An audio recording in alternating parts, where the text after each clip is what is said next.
Hello dear students, आप सभी का हमारे online educational channel English with Narendra sir में एक बार पुनः स्वागत है। डियर स्टूडेंट्स, अभी हम पढ़ रहे हैं राजस्थान लोक सेवा आयोग के द्वारा आयोजित स्कूल व्याख्याता की परीक्षा का जो पहला पेपर होता है उसमें जनरल इंग्लिश के जो टॉपिक आते हैं उनके बारे में। और प्यारे विद्यार्थियों, ये जो टॉपिक है टेंस, ये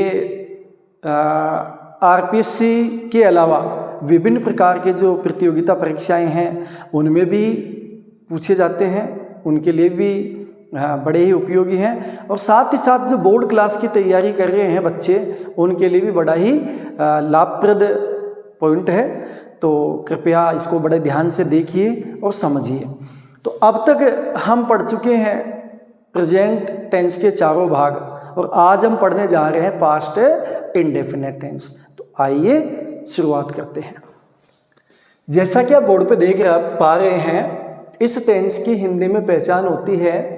हिंदी में वाक्य के अंत में था, थे, थी, या, ये, यी, आ, ए, ई इत्यादि शब्द दिए गए होते हैं। जैसे मैंने एक पत्र लिखा था, उसने खाना खाया, राम ने रावण को मारा। तो ये सारे जो सेंटेंस हैं, इनके अंत में जो ये पहचान आ रही, या, ये, आ, ए, ई, था, थे, ये बताते हैं कि पास्ट में किसी टाइम पे किसी काम को पूरा किया गया। तो ये मोटी सी पहचान है past tense, past indefinite tense की। अब हेल्पिंग वर्ब की बात करें तो इसकी केवल एक ही हेल्पिंग वर्ब है और वो है डिड।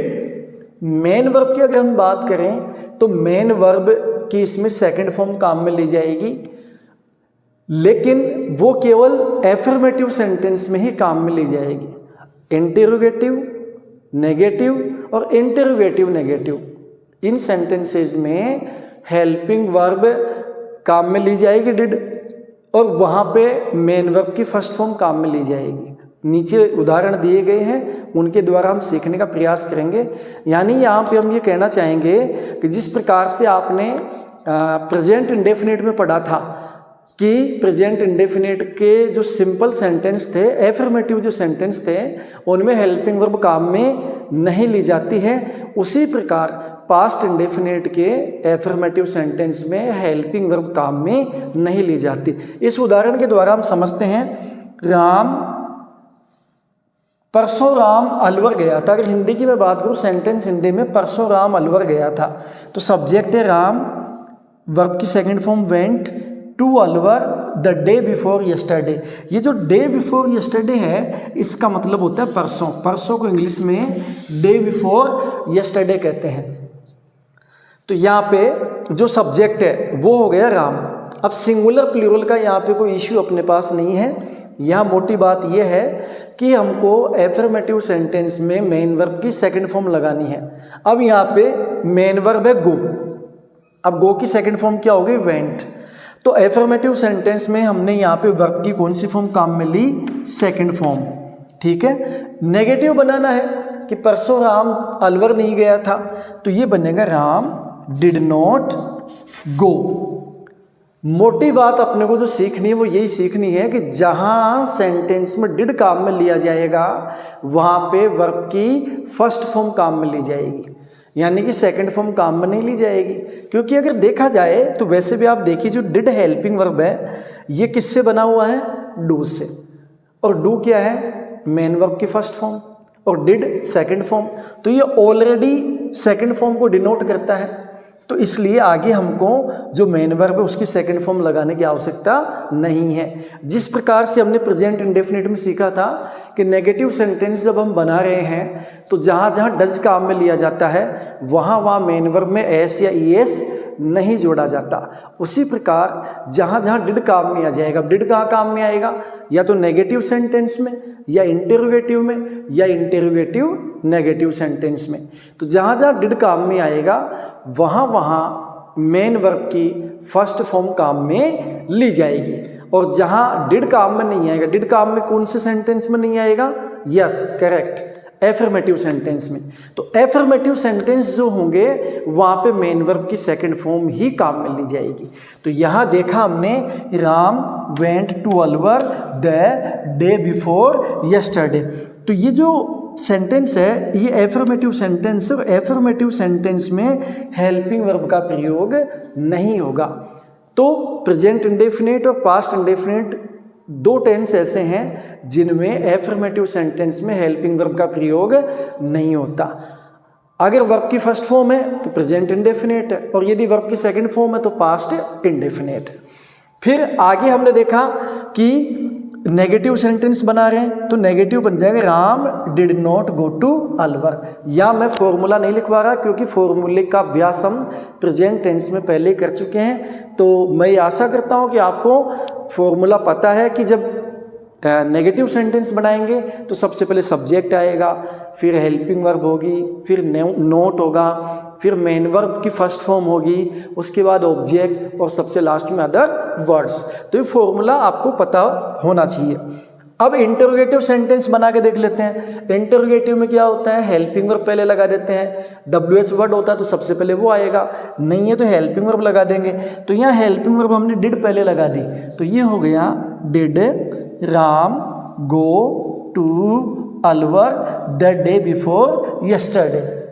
लास्ट में क्वेश्चन मार्क लगा दिया, है ना। तो इंटरोगेटिव सेंटेंस है, डिड यहाँ पे काम में आ गया, इसलिए यहाँ पे मेन वर्ब की फर्स्ट फॉर्म आएगी गो, है ना। यहाँ पे भी डिड काम में आ रहा था, मेन वर्ब की फर्स्ट फॉर्म काम में ले ली गो। यहाँ पे कोई हेल्पिंग वर्ब नहीं, इसलिए मेन वर्ब की सेकंड फॉर्म काम में ले ली वेंट। इंटरोगेटिव नेगेटिव भी बना के देख लेते हैं। Did Ram not go to Alwar the day before yesterday, और लास्ट में क्या लगा दिया, क्वेश्चन मार्क। तो ये कुछ एग्जाम्पल्स थे जिनके द्वारा हमने सीखा कि पास्ट जो इंडेफिनिट टेंस है उसके सेंटेंसेस कैसे बनाए जाते हैं। तो आई रिपीट, पहली चीज़ तो हमने सीखी कि हेल्पिंग वर्ब डिड है, जहाँ डिड काम में नहीं आ रहा यानी कि एफर्मेटिव सेंटेंस, वहाँ पे मेन वर्ब की सेकंड फॉर्म काम में लेंगे, और जहाँ डिड काम में आ रहा है वहाँ पे वर्ब की फर्स्ट फॉर्म, यानी कि डिड आते ही वर्ब की फर्स्ट फॉर्म आएगी काम में। ठीक है, ये हमने सीख लिया। अब हम ये देखते हैं कि एग्जाम में हम कैसे पहचान करेंगे कि कोई टेंस पास्ट इंडेफिनिट सेंटेंस, कोई सेंटेंस है वो पास्ट इंडेफिनिट टेंस का है कि और टेंस का है।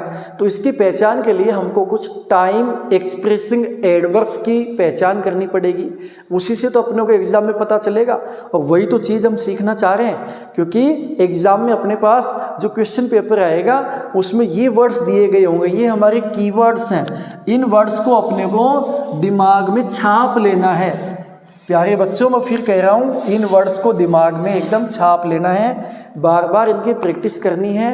आपको मैंने पहले भी बताया था कि जिस भी रूम में आप रहते हो, पढ़ते हो, एक चार्ट बनाइएगा और वहीं पे अपने सिराने पे इसको या अपने टेबल के आसपास जहाँ पढ़ते हो वहाँ पे लगाइएगा। उठते बैठते आते जाते जब भी दिन में टाइम मिले इनको बार बार आप देखिएगा। तो ये प्रैक्टिस आपको बहुत ज़रूरी है करना, है ना। तो हम देखते हैं कौन कौन से वर्ड्स हैं। वंस यानी एक बार, तो ये अपने आप में पास्ट टेंस की बात करता है। एगो यानी पहले। यस्टरडे, अब यस्टरडे का मतलब बीता हुआ कल, तो जैसे इसमें ये भी हो सकता है yesterday morning, yesterday evening, yesterday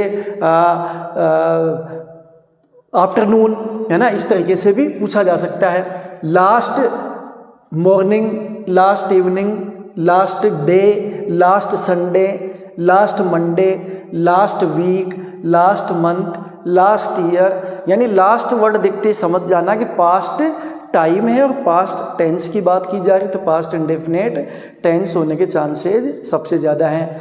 on the other day, तो द अदर डे का मतलब क्या होता है, इतिहास में पास्ट में किसी टाइम की बात की जा रही है, तो द अदर डे, है ना। आगे इन मार्च, अब इस प्रकार से टाइम दे दिया गया होगा कि जैसे मान लीजिए अभी मार्च तो आया नहीं, फरवरी चल रहा है, लेकिन यहाँ पे हो इन जनवरी, तो पता चल जाएगा। जैसे वी वेंट टू उदयपुर इन जनवरी, यानी जनवरी के महीने में हम उदयपुर गए थे, तो ये हो गया। इन 2022, अब अपने को पता है कि 22 गुजर चुका, अभी 25 चल रहा है। तो यहाँ से पास्ट टाइम जब अपने को दिया गया हो तो पास्ट टाइम देखते ही हम समझ जाएंगे कि पास्ट इंडेफिनिट टेंस है और अपने से पास्ट इंडेफिनिट टेंस बढ़वाया जा रहा है। तो है ना बड़ा सरल टॉपिक। तो फिर मिलते हैं नेक्स्ट वीडियो में नेक्स्ट टॉपिक के साथ, पास्ट कंटिन्यूस टेंस के साथ। Till then take care, bye bye, जय हिंद, जय भारत।